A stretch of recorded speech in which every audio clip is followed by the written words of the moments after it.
I invited Marshall Goldsmith, Dr. Marshall Goldsmith, to come to speak at our first annual event. I had met him in the past. I had a somewhat personal relationship with him. We had been through, I had been through some training that he had delivered, and then been part of some of his research as follow-up. And I was so thrilled. I can't even tell you how thrilled I was that a world-class speaker was coming to our event here in Reno after I had dreamt this up. And so when I decided to go ahead and put together the second annual Women's Leadership Summit, I said to all the people that I was talking to about it, we got to figure out a way to top this. How do you top Marshall Goldsmith? Well, I'm telling you today, we've topped Marshall. Woo! So Sally has been studying women in leadership positions for nearly 30 years and is hailed as the author of the classic work on women's leadership styles. It's called The Female Advantage, Women's Ways of Leadership. And it's still probably one of the best-selling books on women's leadership today. She's also the author of many other books, including The Web of Inclusion, A New Architecture for Building Great Organizations, which was cited in the Wall Street Journal as one of the best books on leadership ever, and is actually credited with bringing the language of inclusion, right? So in all of our businesses these days, diversity and inclusion, we've taken it to the next level. We have the woman sitting in the room here who's credited with bringing that language into the business world. And what I like most about Sally and the time that I've gotten to know her through planning this event is that not only is she a brilliant mind and a world-famous leadership thinker, but her advice, and when you get to read her book, when you take the book, How Women Rise Home, you will see that her advice is practical, she's very down to earth, and she's going to give you these insights on your behaviors that hold us back, and it's going to feel at times like she's inside your head. Dang, I feel that way all the time. So without further ado, I'd like to introduce to you today the woman known as the world's premier expert on leadership, Sally Helgesen. What you want, baby, I got it. What you need, you know I got it. All I'm asking is for a little respect when you come home. Just a little bit, hey, baby, just a little bit. Just a little bit, mister, just a little bit. We all need more Aretha in our lives. Thank you. It is such a joy and pleasure to be here at the second annual Women's Summit. This is an event that I know will grow in size and influence as the years pass. So thank you, Mandy. I'm very happy to be here and also happy to have an opportunity to share my joy and excitement over this new book, How Women Rise, about the behaviors most likely to get in the way of successful women as they seek to move to higher levels.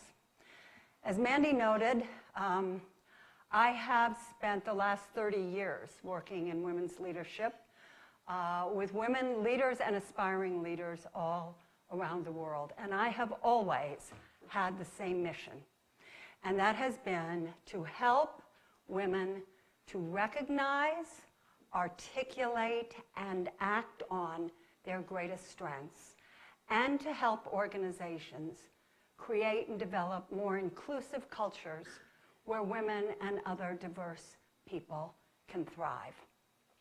And How Women Rise, being as practical and hands-on and rooted in decades of coaching experience, feels like the culmination of that book.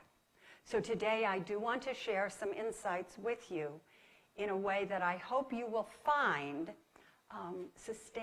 will help you in terms of your own leadership style to create an approach to leading that is more sustainable, energizing, and rewarding, and help the women that you mentor and develop do the same. Now, to do this, I'm going to do three things. I want to first share just a little bit of background, since today seems to be a real storytelling day about what brought me here because it plays very much into the material. Then I want to share some specifics from the 12 behaviors in How Women Rise, about drawing on behaviors that are likely to get in women's ways. And then I want to talk a little bit at the end, and we're going to have a table exercise about thinking about how to address these behaviors. Because as I said, I think the reason this book is enjoying such success is not just that I chose to partner with a marketing genius who has 1 million plus LinkedIn followers. That helps. But also because it's very practical and hands-on. So we don't just offer a diagnostic of what gets in women's ways, but also a real template for change. I will ask for questions a number of times after I've presented on a couple points rather than leaving it all to the end. I feel that creates a more interactive flow, which is always what I'm seeking to get, and especially after lunch. So first, a little bit of background. This journey in women's leadership did begin in 1990 with the publication of my book, The Female Advantage, Women's Ways of Leadership, which is still in print, which I am proud to say was the first book that focused on what women had to contribute as leaders rather than how they needed to change and adapt. Prior to that, everything written, popular and academic, had focused on how women needed to change. We didn't understand teamwork because we hadn't played football.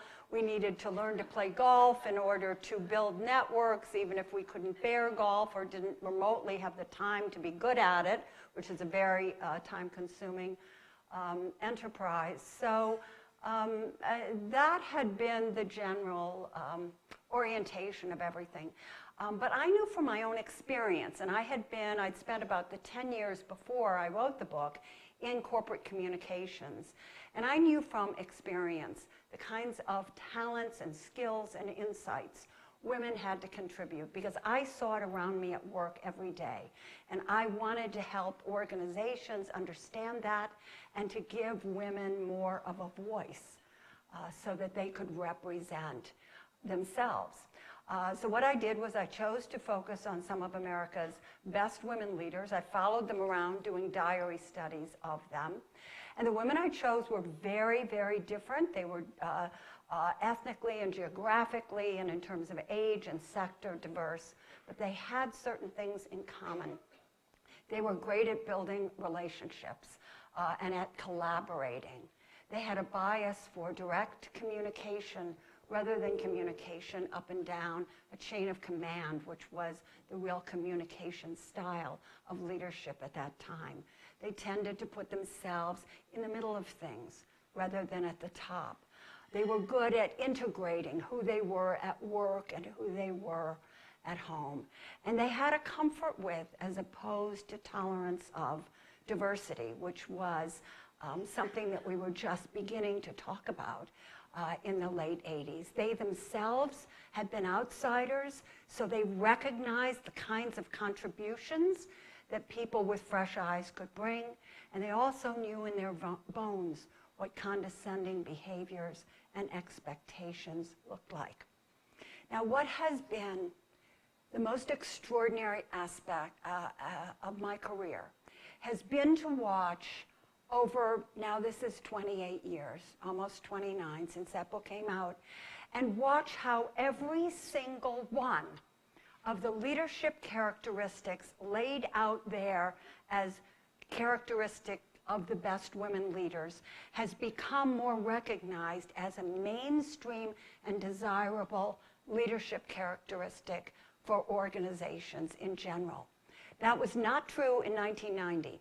In 1990, Fortune magazine was still publishing a yearly issue called America's Toughest Boss, in which they profiled in glowing terms somebody today who would be considered abusive.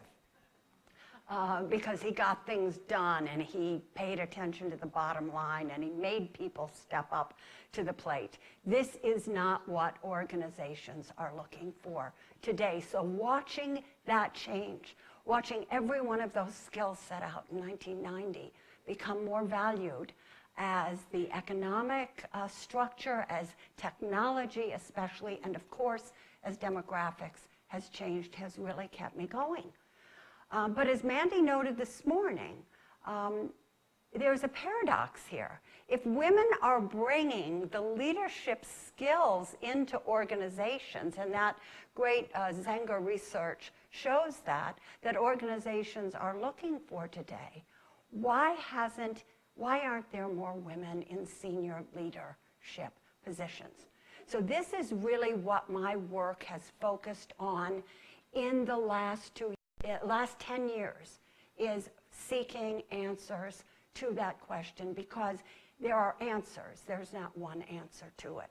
Of course, we know that there are still structural and cultural issues in how organizations run and operate and are developed that can get in women's ways. We understand that there's some exclusion from certain networks for women, and we all know that there are certainly still out there bosses, male and female, who are resistant to recognizing what women have to contribute. However, in my books, in my work, in my research, and in my coaching, I like to focus on what women can control. So I think there are really two answers to this question in terms why there aren't more women leaders, in terms of what women can control. The first is not being seen as strategic or really recognizing how fully to position ourselves as visionaries. And that's what I addressed in the book before this, The Female Vision, Women's Real Power at Work. And that was very much reflected in the research we saw there, where the two competencies where men were evaluated at a higher level were technical expertise and also strategic or big picture thinking. So I addressed that. But I also have been aware in the work that I've done that there are behaviors that get in the way of successful women. And I wanted to address that as well, because that is very much within our control. I was influenced in thinking about this by the fabulous book that Marshall published in 2008, international bestseller, What Got You Here Won't Get You There, which was about the behaviors that get in the way of successful people. But I did notice, and we've been colleagues and friends for the last 25 years, that some of the behaviors in that book, while some of them were gender neutral, many of them were not actually behaviors that are a problem for women. For example, Marshall started with, learn to apologize. Duh, okay. I know many of us know women who cannot open the door without apologizing, so that's not much of a problem for most women. Don't always talk about how great you are.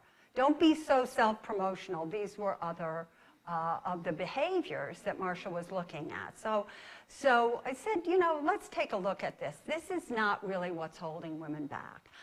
We went through some changes, and what we decided to do was take that brilliant template of Marshall's, which is the idea that the behaviors that serve you well early in your career can get in your way as you move to higher levels. Let's take that template and look at how it applies to women, drawing on the very rich and combined 60, 70 years plus experience that you and I have, Marshall. And how women rise is the result of that. There are 12 behaviors in that book. I want to stress that I don't view these as women's behaviors. I view them as human behaviors, but they are the behaviors that are most likely to get in the way of women as they seek to rise. You have a behavior sheet on your table with the 12 behaviors. I believe the speaker table doesn't have it, or maybe they do. They do, good. They didn't before.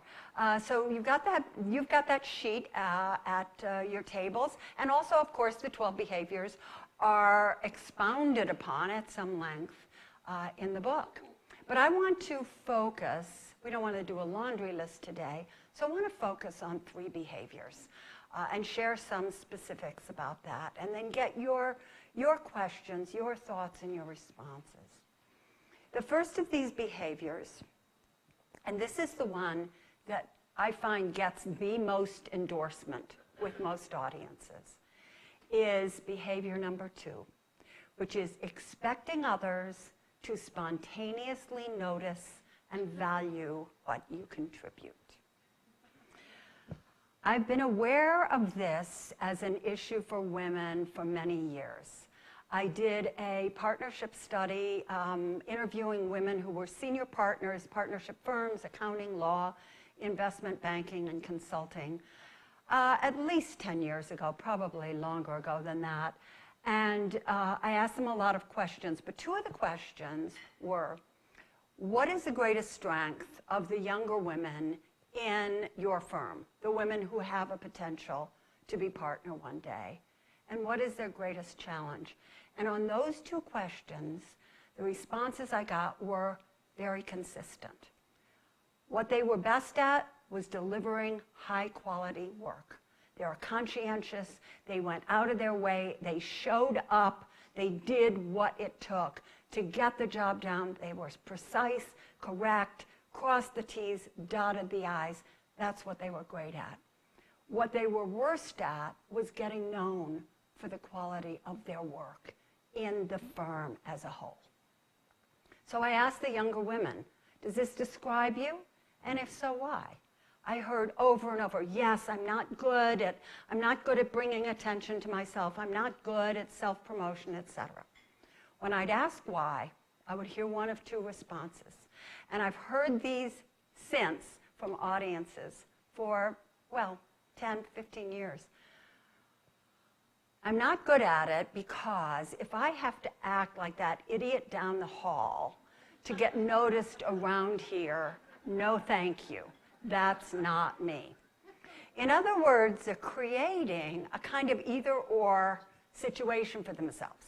Either you act like the most obnoxious self-promoter in the entire organization, or you just keep your mouth shut. It's a false choice. The other thing I would hear was, I believe if I do great work, people should notice. They probably should.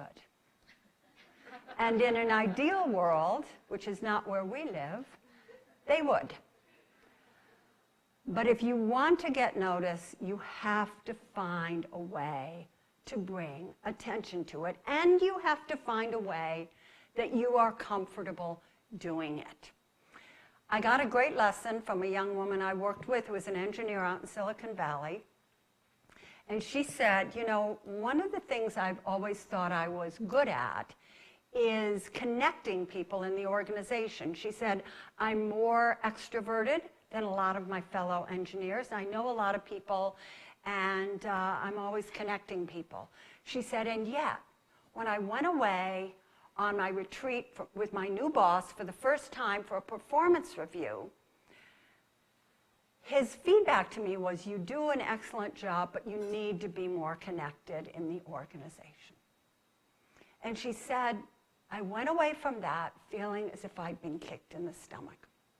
She said, the thing I thought I was best at, he didn't even recognize. So she kind of went down the rabbit hole of, maybe I shouldn't be here, I certainly shouldn't be with this boss, why did I become an engineer, maybe I should have gone to college someplace else, maybe I'll move, et cetera, et cetera. She said, it took me about 3 weeks before I realized, how could he know I was good at that? I had never told him. He didn't monitor who came in and out of my office. He didn't see my emails. He had no idea of my connections. She said, so I worried about it for a while, and then I decided that what I was going to do is I was going to send him an email every Friday morning, no more than 2 lines, "Dear Jim, this week I connected with," and then between 3 and 5 names, and then signed her name, Ellen. And she said she did that for about 2 months, hearing nothing back and feeling like an absolute fool. She thought, what's he going to think? He's going to think, why is this woman taking up my time? Do I care? Et cetera, et cetera. But she kept doing it. She persevered. She took that risk. And she said after about 2 months, he came up to her and he said, "I am so glad you're sending me that email. It helps me. It's information I need to know. It helps me understand who in the organization we are connected with and gives me a better sense of where we stand." And this helped me understand something really important. I think that if you feel a reluctance to talk about your achievements because you feel it's going to be some kind of self-promotion, frame it in your own mind and in how you articulate it as information. Information that it's valuable for someone else to know. This can pull you away from that idea of either I'm an obnoxious, self-promoting jerk, or I wait and hope that people notice what I'm contributing. The second behavior I want to share with you was a suggestion from Mandy. I usually don't talk about this. It doesn't get as much endorsement, and sometimes it stirs up a little controversy, which I think may be why she wanted me to do it. In fact, she said it was.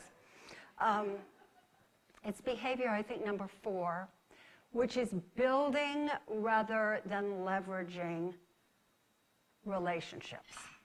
This helps me understand something that has confused me for a very long time. Going back to the female advantage, the biggest strength women had was in building relationships.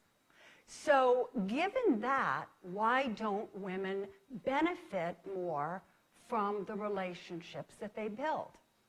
And I think the primary reason often is that women build relationships but don't find a way to engage the people they have relationships with to help them either achieve an objective in their job or move forward in their career. We're often reluctant to ask for those kinds of behaviors, for those kinds of favors. They feel like favors. When I ask women who say that they're not very good at that leverage point, they'll often say, well, I want people to know that I really value them as friends, or I don't want to be seen as a user.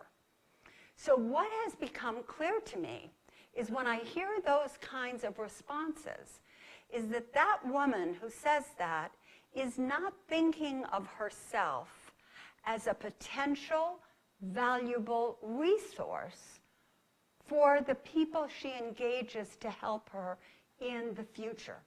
Because if you feel like you're a player, like in some sense you're going somewhere, then another person is going to be very pleased about having helped you in the past, because you will be a resource for them. This doesn't mean you want to go around making explicit quid pro quo requests, like, can you help me on this and I'll help you on that. But you rather want that to be to some degree implicit, and recognize that part of the strength and value you offer in the relationships you build is an ability to leverage them. And I know women are good at this. And do you know how I know women are good at this? Because they're fantastic at doing it when it's for someone else. Women who are very reluctant to engage people in helping them do anything that would benefit their career or be of service to them in their job will hound everyone in the neighborhood to support them on the domestic violence center that they're currently engaging, etc. So we have the skill to do this. We can just be uncomfortable in doing it in terms of moving forward ourselves. And I have to say, I think that this is that this insight is one that can be particularly valuable for men to understand in terms of women. Because many men are very good at leveraging relationships and do it kind of almost instinctively. It's the I'll show you a shortcut kind of orientation. But I think understanding that this can be problematic for women and that sometimes they need some encouragement or coaching around doing it and need to be encouraged to think of themselves as potential players who can be a resource to others can really, really make a difference. I've got one other behavior I want to talk about, but before I do that, are there any questions, any comments, any Me Too's on these, or just any concerns about them? We've got a couple mics in the room, so I'd love to hear any questions or comments that you have. Yes. And introduce yourself, because networking is part of this. Good afternoon, Nancy McCormick with Economic Development Authority. One of the tips that I have used throughout my career is really keeping track of my accomplishments as they happen, putting them in a folder. If I get a commendation from someone, dropping it into the folder, because I have found it difficult at the end of the year when you're getting your review to go back to something that may have happened in January and you're trying to remember just what that was.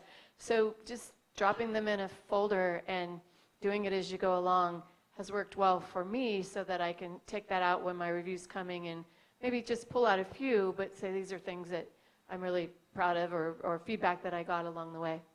That's great. That's a great tip. I'm going to take it, because often by the end of the year I've forgotten, even though the performance review I do is with myself. That's a very practical tip. Thank you. Anybody else? Ways you handle this? Has anybody had an experience of speaking, of promoting themselves maybe in a way that they found was effective? Erin, hi. Erin Krug, Director of Global Process Management, Microsoft. Yes. Nice to meet you. The question I have is somewhat related and something I see often in women that I'm coaching and even I've experienced, and that is the labeling, right, and some past tape that people play. I think it's really easy for leaders to kind of put women in a box, like, oh, she's aggressive, or she moves too fast. It's like, what does that mean? Then Erin gets up there and she's like, ship. I'm shipping, right? But it's like, you move too fast. And it's like, and that's a problem. Like, so I typically coach people to, when we're doing feedback or we're providing coaching, is to really talk about the results that the behavior yields versus the behavior. But I'd love to get your input on how do women deal with labeling in the past, or if they're, they're trying to move up, or if they have like a relationship that didn't go so well, how do they work around it? Well, I think that I was in this conversation with a woman who was at, I think, Moody's Financial on Monday night in New York. She was talking about that one of the things she finds is that women often have a hard time getting really honest feedback. And I think that labeling sometimes results because people feel that because people in positions of authority are to some degree hesitant to give really honest feedback. So I think wasn't it you who said, when you lay out some of your conditions or what the situation is going to be, when you take a new job and the person says, well, I can work with that, you say, really? I think it's really important for women to position themselves as somebody who really wants authentic feedback, because then you're going to get people less likely to label you for two reasons. First of all, they're sharing it with you so they don't have to make these other kinds of comments. So I think that's a very, very helpful thing. But then also they can actively address that in a way. Thank you for that feedback. That's very helpful. Here are some things I'm going to think about doing to work on that, is what you can say when you get that kind of feedback. Or you can say, I need to really think about this and process it. That's really helpful. Thank you. Let me get back to you with some things that I'm thinking about. So I think that there's a tie here often to the kind of inauthentic feedback women get. Something else, but I'm not trying to poach on my own territory, we're going to, in our table exercise, be working on enlisting people to help us make behavioral changes. And when we do that, we are managing perception along with reality, because we are advertising the fact that we're changing. One problem in organizations is often people get a reputation for being one thing, and they've actually changed a lot, but nobody has noticed because they're busy doing their own job. So I think that being very active in letting people know what you're working on in terms of your own development can be a very powerful way of managing perception. Take one more. Yes. Hi, Sally. I'm Leslie Ferris with Ferris Business Communications and Training. I'd like to revisit the leveraging piece. I find that I have no difficulty leveraging my relationships with men because they understand that. But to call on my good friends, my businesswomen friends, is more difficult, and I don't want them to think that I've been exactly what you said. Do you have any suggestions for all of us? I do, and what you say I find to be true, that there is a greater understanding often about men that, you know, that sort of win-win idea of you help me, I help you, and often women are a little bit clueless of it. I have a friend who owns quite a successful training company, and she is very, very proactive about helping other people get relationships. But she said the exact same thing you do. She said men seem to understand that, but often with women don't understand that. And I remember calling a colleague of hers in Cincinnati about another piece of work, and this woman say, oh, well, I'm not going to use a real name because she's well known. Oh, well, Jill was here. She said, but, you know, I was kind of put off because she arrived and she called me and she said, is there anybody here that I should know, that I could connect with, who I might get do business with? She said, and I really felt personally taken advantage of by that. And I said, well, haven't you noticed how great Jill is at doing that for other people? And she said, oh, yeah, I guess you're right. So I think that there's a kind of a, this is often a new behavior for women. We don't grow up with that I mean, the idea of my mother thinking about leveraging relationships is about as foreign as anything I can come up with. This was not a part of her world. So I think we often are understandably not really clued into it. So I think a really helpful thing to do is hand them my book, but also, also say, you know, if you get any feedback, say, you know, I'm really, I'm here as a resource for you as well. I just want you to know that. I'm not asking you this because I'm trying to poach from you.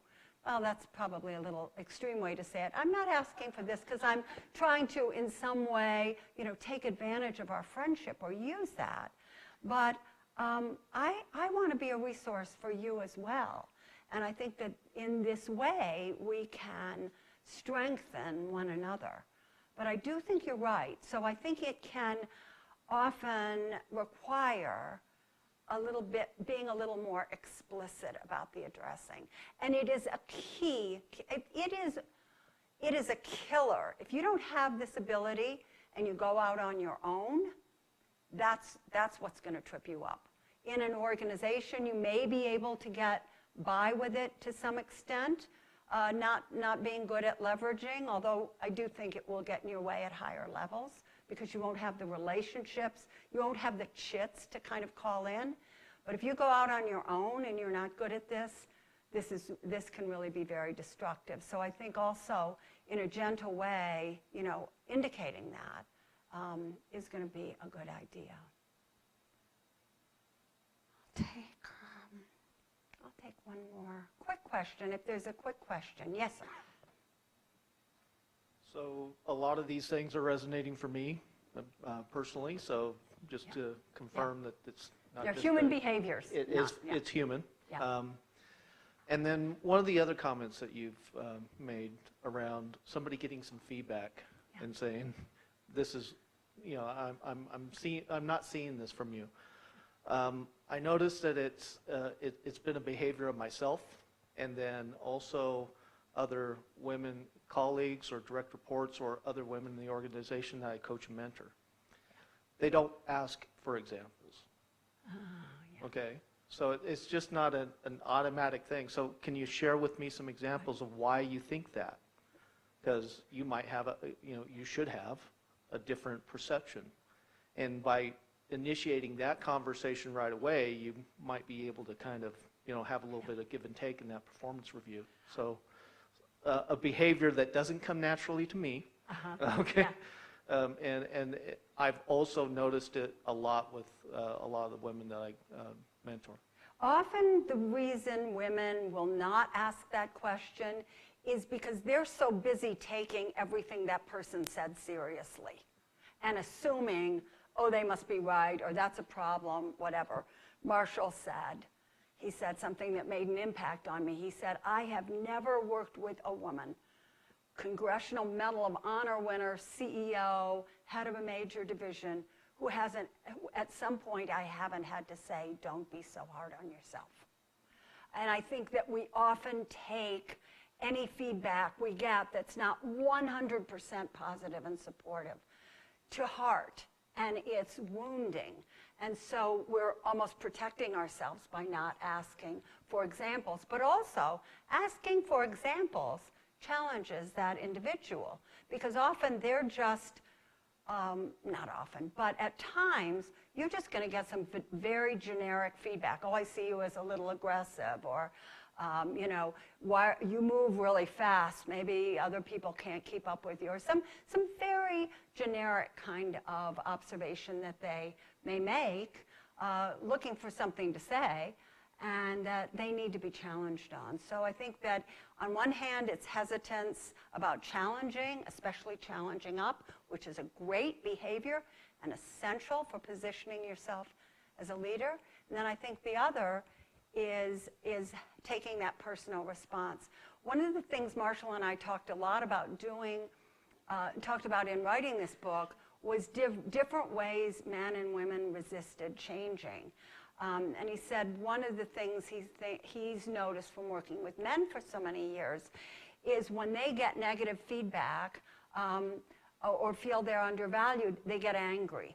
When women get negative feedback and feel they're undervalued, they often just feel bad. And ultimately, feeling bad is more destructive because it sets you up for rumination, another behavior in the book. So it's really important. It's a great point. Challenge, when you get feedback, challenge it by asking for specifics. Even if it's not a challenge, it's just helpful to have that information. That's great coaching. So I'm going to move on to our third behavior that I'm going to talk about today, which is the perfection trap. This desire, this feeling that you are either perfect or you're a failure. This is something that research shows is much more common among women than men, and I think is part of the reason women often give themselves, and at times others, a hard time because of expectations of perfection. There are reasons for this. One thing we found is research that shows that women tend to be evaluated and promoted in organizations based on being precise and correct, whereas men tend to be evaluated and promoted based on the perception that they're bold, that they're risk-taking, that they're players, and that they have a big picture or strategic vision going forward. So this business of being precise and correct, which can lead to perfectionism, can serve us well earlier in our careers, given the fact that these are characteristics that women are often promoted on. But it's a killer when you get to more senior levels. It will absolutely get in your way as your authority, your scope, and your influence expand. And there are a couple reasons for this. It will cause stress. It will cause stress for you, but it will also cause stress for other people. And I think that some of the times when we hear these stories about toxic female bosses, what's at work is really perfectionism. And a woman who has expectations for herself and for those around her of perfection, and feels vulnerable to people and can't really feel comfortable with giving them a chance to grow. And this creates enormous stress in an organization. I've been doing this work for 30 years. I have never once heard someone say, I work for a perfectionistic boss and I love it. No one ever says that. Perfectionism is something that we may value in employees, but we never value at higher levels. It also makes it difficult to delegate at higher levels, because we're expecting, how can we delegate if our standard is perfection? We're taking too much of a risk. And finally, it really exposes us to becoming risk averse. Think of that, being valued for being precise and correct, which women are often promoted on, versus almost the opposite, which is willing to take risk. The more we find ourselves trying to be precise and correct and perfect at higher levels, the more risk averse we will be, and the more it will undermine it, because that is what is valued at a higher level. So this behavior really can be a killer. Now, as I noted, I think the reason that we're having such success with this book is that we aren't just presenting the 9 other behaviors we didn't address here today, and I have yet to meet a woman, even provost at a major university, whoever it is, or someone starting their career, who doesn't resonate with some of these behaviors. But we also really offer a template for changing and addressing these behaviors. And it's a 4-stage template, and I want to just mention 2 of those, and then we're going to do a table exercise around one of them. The first important thing, if you identify with any of the behaviors that are on that sheet, or the behaviors we've been discussing, is to choose one behavior or one part of a behavior to address. I hear people say, oh, I don't know where to start. I've got 9. I identify with 9 of these 12 behaviors. I identify with 6 of them. Start with whatever is easiest. Get comfortable with making change. The second thing in the template, which I believe is the most important point in this entire book and research, is you want to enlist allies to help you make change. You don't want to try to do this alone. Engage other people in your leadership development by asking them to participate. This can happen in one of many ways. All the research shows, all of it, that the people who are most capable of making long-term, positive, sustained behavioral change are people who engage other people in that process. So it's really important to be able to do that and draw other people in. So how do you do that? How do you even think about doing that? Say you're trying to get better at, one of the behaviors was sharing too much information, too much disclosure, too much background. Say you're trying to get better at being more concise. You go up to somebody before you go into a meeting and say, I'm really working on trying to get more concise. Could you watch and see if I'm doing a better job here, or if you have any feedback for me? That would really, really be helpful. You're trying to get better at positioning yourself to be more visible and be proactive in that. You can say to somebody, say to your boss, say to people in your organization, say to the people who are with you in a meeting, I'm trying to work on getting more visibility in a way that's comfortable for me. If you have any observations, please give me your observations. Or you can go up to somebody who you think is really good at it. Someone who's very concise in their presentation style, for example. Hey, I'm working on trying to get more concise. Do you have any tips for me? I notice you are really good at it. Do you have any way in which you think that say, some prep I might do in order to be more concise? So enlisting other people in that way, as we mentioned in response to Erin's question, it really helps manage people's perceptions as well as the reality of your changing. It's a way of advertising the fact that you're changing. People might not notice that you're trying to get better, but boy, so-and-so, she's really gotten much better at speaking up on her own behalf. The person will say that just because the person who is drew attention to the fact that they were doing that because they enlisted them as allies. And then a wonderful tip I learned from Marshall.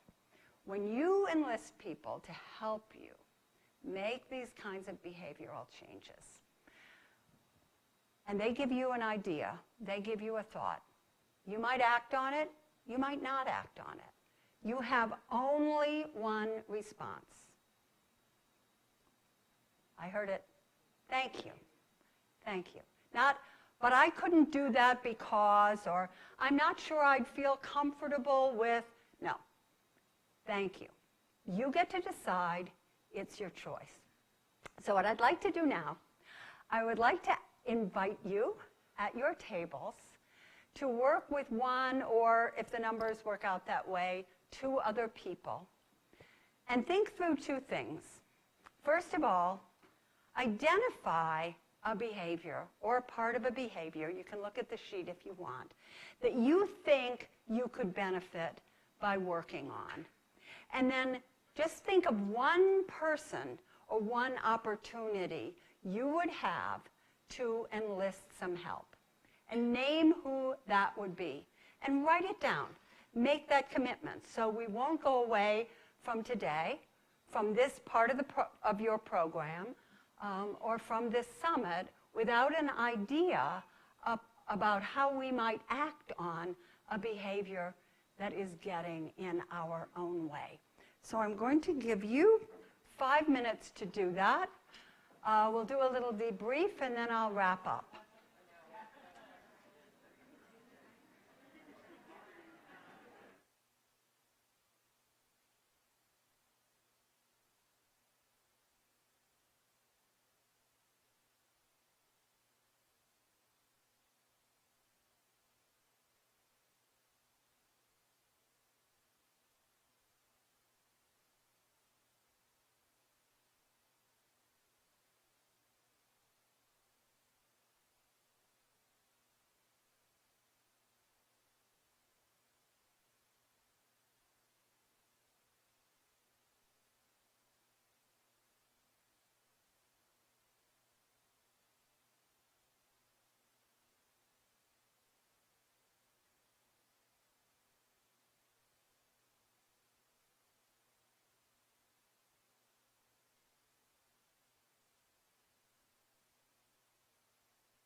Hello? Hello? All right. There was certainly plenty of activity. You know, one of the things we talk about when we have that behavior on too much information and stuff, one of the things, the facts that we have in that book, which is that women use on average 20,000 words a day, and men use on average 7. So trying to imagine what the sound would be like here if we had men. So some of you were busy working on your allotment of 20,000. I'd like to hear a few people talk about what they came up with, just in terms of behaviors, ideas for going ahead, just a quick debrief so we can all draw some sustenance from that. Ask over here, I don't think I've gotten anybody from this side of the room. Maybe the trek to the mic is too long, but anything that you came up with, any insight you had, any aha, any commitment that you'd like to share? Yeah! Take a risk.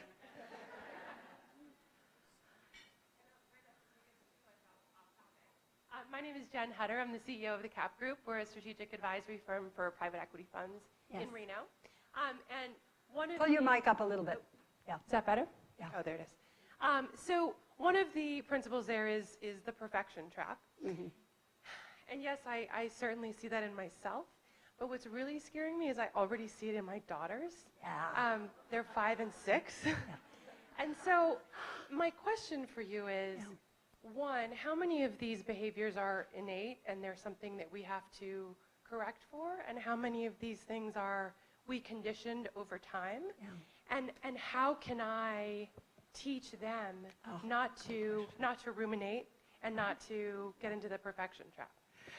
Thank you for that question. Hey, and Sally, before you answer that amazing question, I'm sorry to interrupt, but can everyone see Jen's shirt? It says feminist. It has about 1,000 feminists all over it. I love it. I'm going to go home and buy one tomorrow. I have one really funny story. I was trying to explain to my girls this morning what feminist meant, and they always go around and say girls drool and boys, girls rule and boys drool. And so I was like, kind of. I mean, we don't have to the boys don't have to drool, but the girls rule piece hurts. I'm going to advise you not to get a shirt that says men drool. No, I won't. I don't think that's a good career move. But your question is really important. And, I'm not a neuroscientist, so how much is innate and how much is absorbed by how we're raised is not one I can answer, although I do have a suspicion that the fact that humans have been evolving for hundreds of thousands of years, and that until about 50 years ago, men and women existed on almost entirely different spheres in terms of what we did, the tools we used, the technologies we used, the language we used, how we built relationships. I do believe that that has an effect upon human beings.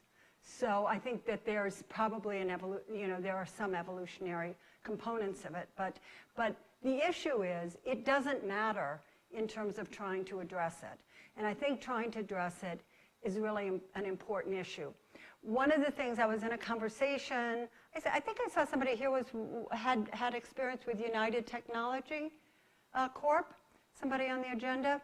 I was in a conversation with the head of human resources at United Technologies, huge firm headquartered in Hartford, Connecticut.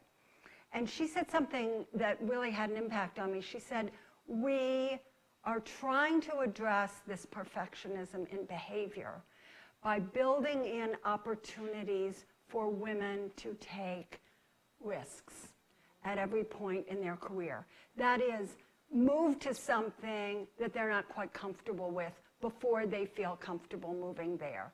Give them an extra challenge, not loading on work, et cetera, but just giving them challenges they may not feel that they're quite ready for, and encouraging them to take a risk and learn from it.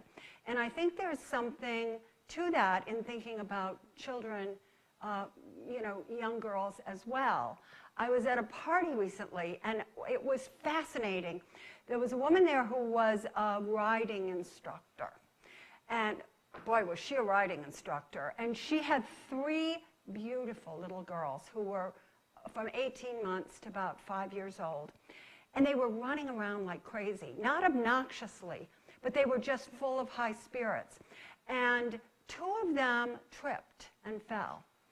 And she just looked over like, sort of, is there blood? And went on with whatever she was doing. And another woman and I were together and we were going, ah! This sort of thing. And I thought, she's a riding instructor. She is, every time you get up on a horse, it is incredibly risky. And you need that confidence. And so she's not having that kind of response to even an 18-month-old tripping and falling. She's not rushing over. And I thought that is really, really good learning in terms of encouraging girls to take risks. So I think, sustainable risk, the environment is riskier for girls than it is for boys. Generally, we all know that. Behaviors, decisions that girls make to go places or do things can entail higher risk for them. So that can at times make us overcautious in our messaging. But what we always need to think about is the cost of creating a risk-averse personality as well. Thank you so much. Thank you and good luck. It's an important thing. And enlist allies to do it, which I hear is a topic you did not address. But enlist other people in doing that. I thought even if this riding instructor, if I were in the position of the riding instructor, I might say to a couple people, I'm really trying to, I don't have young children, those days are long gone, but I'm really trying to get, not stir up fear in my children. So this is what I'm trying to do. If you have any suggestions, any thoughts, if you notice anything in my behavior that might, you can ask your friends, you can ask the people who see you in these situations. And again, enlisting people as allies always gives you a broader perspective as well as support and visibility. Another debrief. Anything else anybody brought up, talked about, insights, ahas? Yes. I was just going to share, at our table we were talking about 2 things. And you are? My name is Sarah. Sorry. I'm here in Reno. I work at the Discovery Museum. Okay. So nonprofit sector. But we were talking about our things that we maybe struggle with out of the list of 12. Yes. And I said I struggled to claim achievements. Yes. And my partner here said she struggled sometimes with letting your radar distract you. Yes. So when I gave her a suggestion, she said, why don't you go up and share with the group? So I said, oh, that's 2 birds with 1 stone, right? Yes, but basically, exactly. what we talked about is when you come back from maybe it's a leadership conference 1 whole day, and your team's going to be at your door in the morning, but you've got a lot of things to do. How do you deal with that? And I said, I have just recently really changed how I think about that because I generally think I do things through people now versus doing it myself. Yes. And I make sure I work the room. So when I go back, I will go say hi to everybody that I haven't seen at work in the last 24 hours and make sure they're doing well. And I sort of shift my expectation of how much I'll get done in that moment. And then I find I get the quiet time in my office later to catch up on everything. So I thought I'd share. That's wonderful, and thank you for sharing it. And you know what's interesting? I just had this thought. The suggestion was made about having a folder where you put, recognition, et cetera. We can also have that kind of folder for ourselves in terms of our own development as leaders. So I think putting that insight you have, that that shift you made in your behavior is really important. And keeping track of those kinds of things, having our, just a little folder on your desktop, ways in which I'm growing and developing as a leader, that can be very valuable as a resource and can also help us claim our achievements. One observation I want to make, I think it was Laura who said that she stopped in the panel, that she used to apologize, like, oh, I have to leave early, I'm sorry, and then she noticed the men weren't apologizing when they had to leave. so she just left, yeah. And I think that's a really, really important kind of part of what you're talking about, is that when you come in and you figure out this is what's going to work for me coming back, and then not apologize for it. Like, I'm sorry, I can't give, I'm trying to catch up with. I think that's really, really important. So that was, I thought, great coaching for everybody, that moving beyond apology, and then, of course, the powerful way that you challenged somebody with, the specifics of your commitment. That was real learning. I have one other person to hear on our debrief. I would like to be doing this for about an hour. Oh, you were leaving. I thought you were coming up here. Anybody else? Yeah, I'll go ahead. Yeah, good. Okay. So my name's Greta Reid. I'm from IGT. And so my table mate and I actually picked the same one, which was expecting others to spontaneously notice. And so I don't know if it's cheating or not, but we kind of also picked up on the leveraging others. And so along with maybe keeping that file, reaching out to your stakeholders and your peers and others around you and saying, hey, can you give me some feedback? Have I done anything to support you? Have I done, how am I doing, kind of a thing? And using that to then go to your boss or whoever to say, hey, look at what I've done. So it's not necessarily, hey, I'm just tooting my own horn, which is what I think I struggle with, but I have these words from others that I can take with me that make me feel a little more comfortable in saying, look at what I've achieved. So it's evidence-based improvement. I think far from cheating, it's kind of the whole point. So good luck with that. And for anybody who came up with something really specific like that, I do urge you to write that down. There were a number of things shared here today that can really be actionable and that we can work with. All right. Any burning desire to share something that people can benefit from, please? Yes.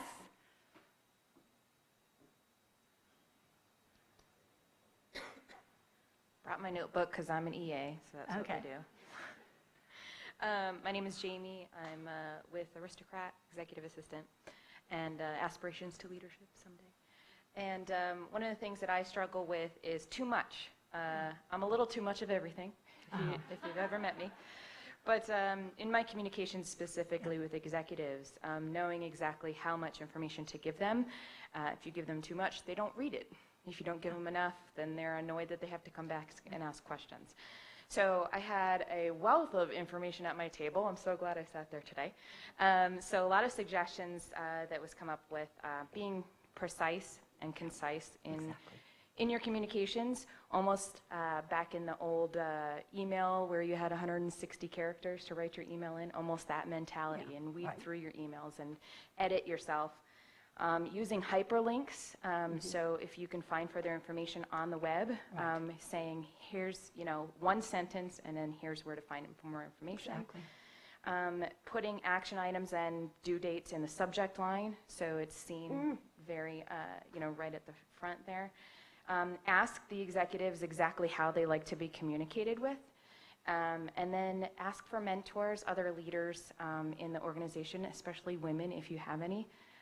Asking for help from mentors. Specifically on that. And I think that when you ask for help from a mentor and you're highly specific, like something I'm trying to get more concise in my communication, you're more likely to engage them because they're not thinking, oh, what is...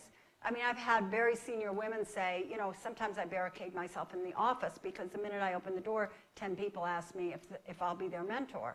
So making that generalized request can be problematic, but when you're highly specific, that really says, I'm doing some work here and just need help. I think all of those are very good. One thing that I notice and address in the book is women often share the background. We connect by giving a lot of personal details. So we'll often start with the way I came up with this idea is when you're dealing with a real bottom line type executive, he just wants, what's the idea?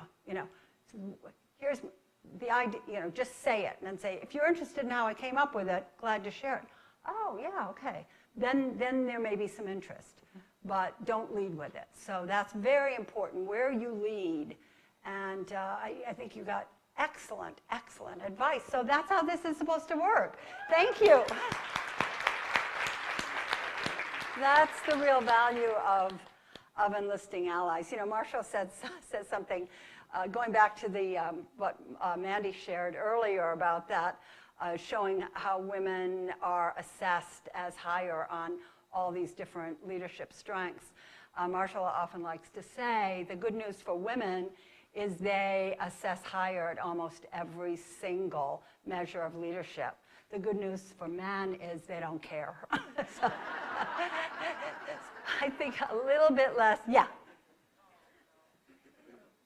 You're going to tell me you care.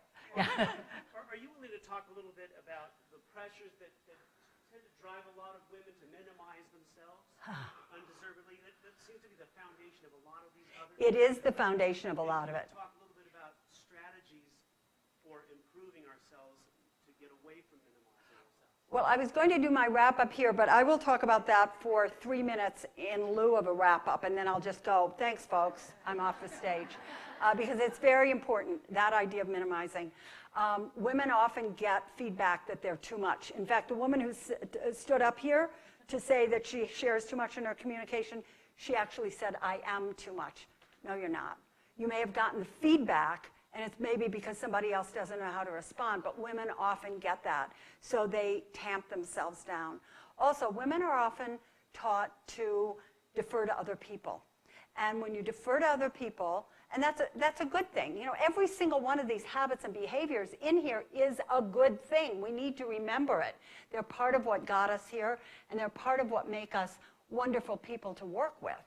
But when you're constantly trying to be aware of what other people are feeling, of how other people are reacting, it can cause you to use minimizing body language, minimizing words about yourself, or trying to project yourself as someone who would never stoop to being self-promotional, never stoop to claiming your own achievements when you could be talking about what other people have contributed. So a lot of this has to do, I think, some of it with early socialization, how girls are treated in school, what gets rewarded and what doesn't, but it also has to do with what the experiences women have early in the workplace, where they may get told, tamp it down, too much emotion, too much involvement, et cetera, et cetera. Again, pushing back and saying, what do you mean by that?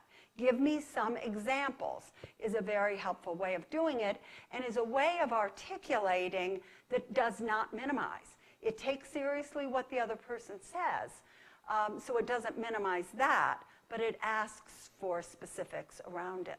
So I think that there is often a tendency among women, and it kind of especially kicks into gear in adolescence, to minimize themselves and to not really fully claim what their strength and accomplishment is.